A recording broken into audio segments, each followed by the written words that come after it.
What a beautiful day for a walk, guys.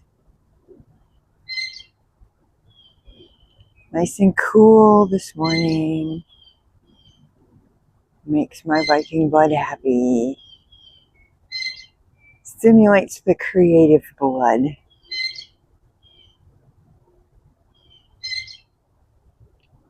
Good morning. It's Aunt Shadow. It's an amazing morning. There's something really exciting I want to talk to you about. I'm very excited about it. So come on, let's go for a walk. After being highly sensitive to energies my entire life and really not having a lot of guidance, personal guidance to help me understand what I was feeling, I had to do a lot of self exploration.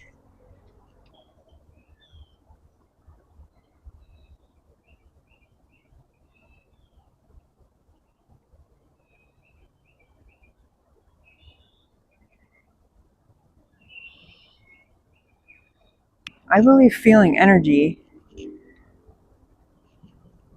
can be interpreted in a million different ways, and it can be highly individualized, as much as a person liking onions and another person not liking onions. There's a difference, too, that you can feel after a while between an energy that you're receiving and an energy that you're generating.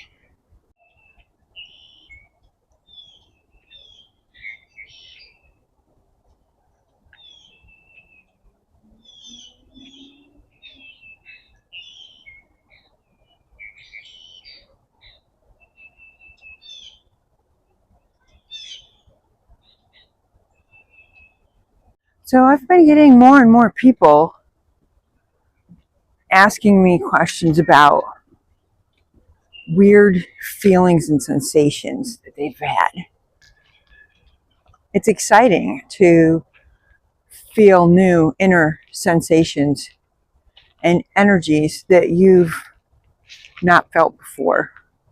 And it makes a lot of people worried, or at the very least super curious about what's going on. So I thought I would discuss today all the different ways that you can feel energy. I'm sure it's not all inclusive. I'm sure there's many ways to feel energy that I am not privy to, but I'll discuss the ways that I know of that I've either seen in other people or felt in myself.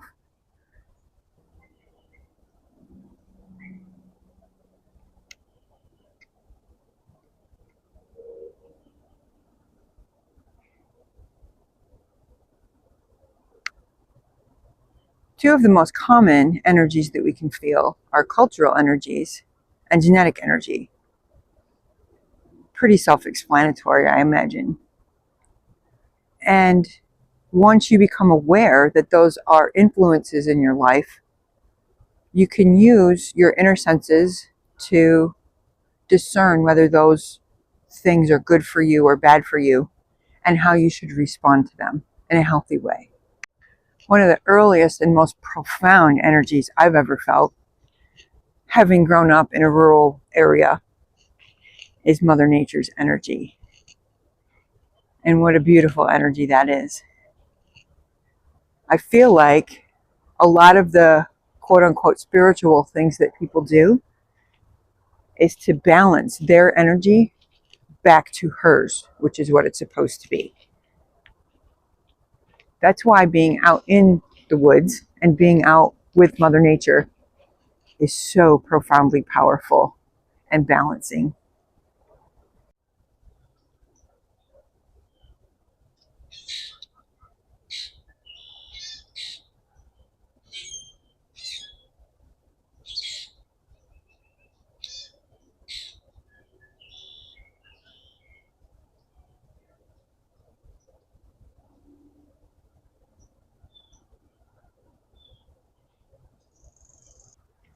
As our vibrations increase and change, and we become a more open and whole person,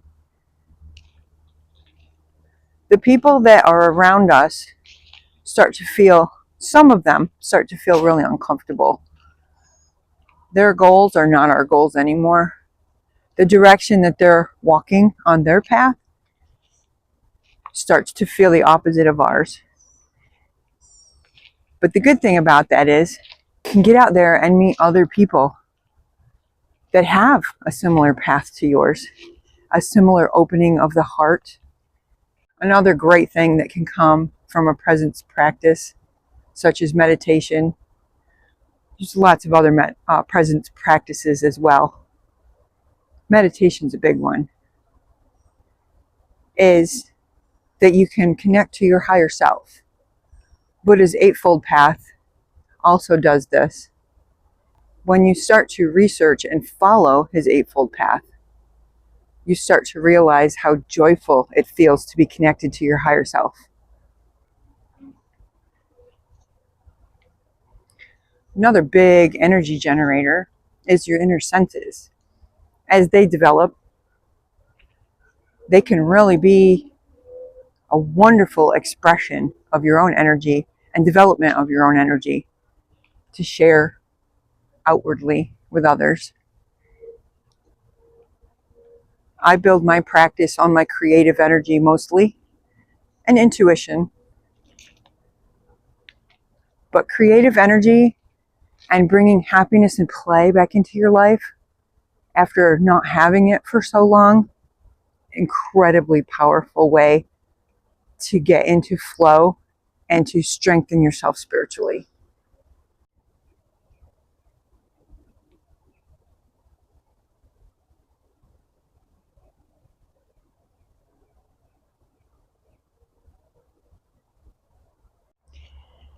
And because, of course, I follow a fairly Buddhist path, I can't do this video without discussing dukkha and sukha. Basically, that's suffering and joy. And in the beginning of your spiritual journey, you feel like your suffering and your joy is coming from the outside, and that there's influences outside of yourself that are causing it. But as you mature spiritually, you come to realize that it's really coming from the inside. And it's your responses to outside things that are happening that is causing your suffering and your joy. And of course, the Taoists believe in yin and yang energy, which is internally generated energy. It can be defined as masculine and feminine energies that we all have inside of us. And they're very cyclical. They come in waves. Part of the spiritual journey is learning how to navigate those waves, truly feel and process them, and act accordingly so that you're not disrespecting yourself or anyone else, or especially Mother Nature.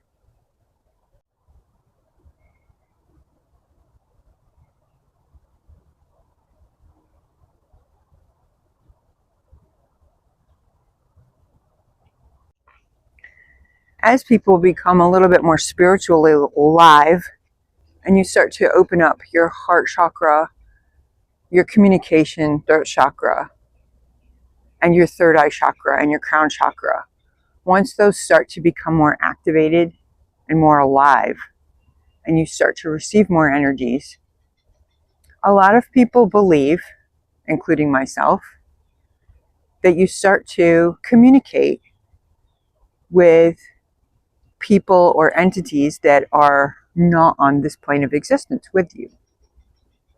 And again, it's kind of like you either like onions or you hate onions. Some people receive it from what they perceive to be angels, like angelic energy, angelic messages. I personally see guardians that reflect certain parts of my personality in a really loving way. I also can process certain animal energies. And also I have very, very powerful ancestral energies And I can speak to a lot of my ancestors, and I have great relationships with them. People throughout my life that have passed on, I can still communicate with many of them as well. And let's not forget the most important energy of all, the consciousness that we all share underneath all these egos and personalities and attitudes is another depth of being that we all share. And we're all connected in that way. What we do to our fellow man, we do to ourselves. And when we share love, we can feel it ourselves.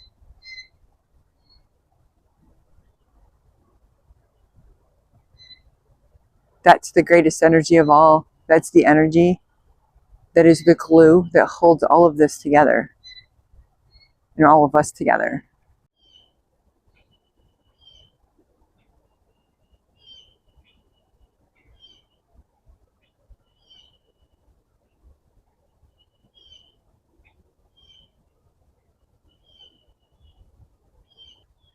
I'm sure there are a ton of energy sources coming from without and coming from within that I haven't discussed.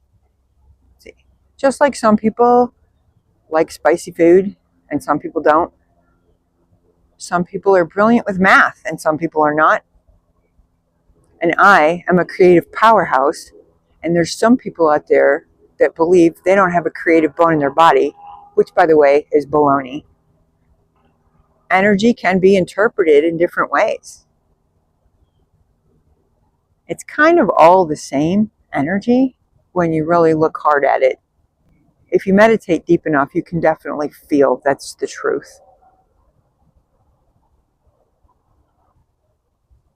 It seems almost like everybody's coming at it from a different angle. But the Buddhists believe that it's true. There's a million different paths and a million different ways to reach enlightenment and to become spiritually whole. I'm so glad you came to walk with me today. Come back again soon, okay?